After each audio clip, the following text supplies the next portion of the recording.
Ayoko na. Babe, alam ko naman mahirap talaga. Pero please, intindihin mo. Hindi lang naman para sa akin to, para din naman sa iyo to eh. Babe, please, please. Hindi kaya ng ulo ko, nahihirapan ako. Babe, please. Babe, ayoko na. Please, naiintindihan mo. Ayoko na. Ayoko na. Babe, ayoko na. Babe. Ayoko na, Peter. Ano ba?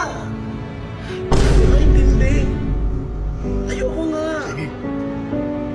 Pero, pagbigyan mo ko na ipaliwanag pa ulit sa ito, ng isang pagkakataon, please, hayaan mo lang ako, pakinggan mo lang ako. Sige na, sige na. Ganito, babe.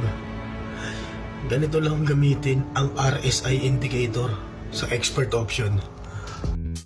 Dito sa ating lower left, i-click nyo lang ang pangalawang tab at nandyan ang indicator, click ang RSI at confirm.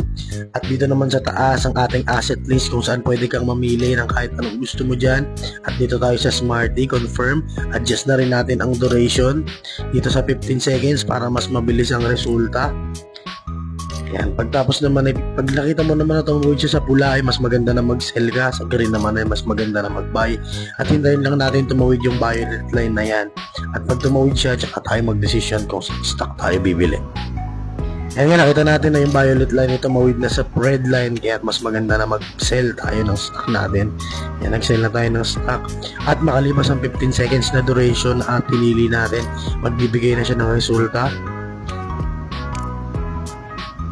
Ayan, nagkaroon tayo ng profit dito na $41. Ganun lang. Ah, okay. Diba? Ganun lang siya, babe. At kung di mo pa rin naiintindihan yan, sige, walang problema. Gumawa ako ng Telegram para dyan. I-click mo lang yung link sa bio ko at nandun lahat ng mabusising explanasyon tungkol sa mga indicator, duration at asset list. Ganun lang. At sa April 30, pwede kang manalo ng $100. $100? $100? Lahat ng instruction nasa Telegram natin, kaya download na kayo ng expert option. Download expert option now.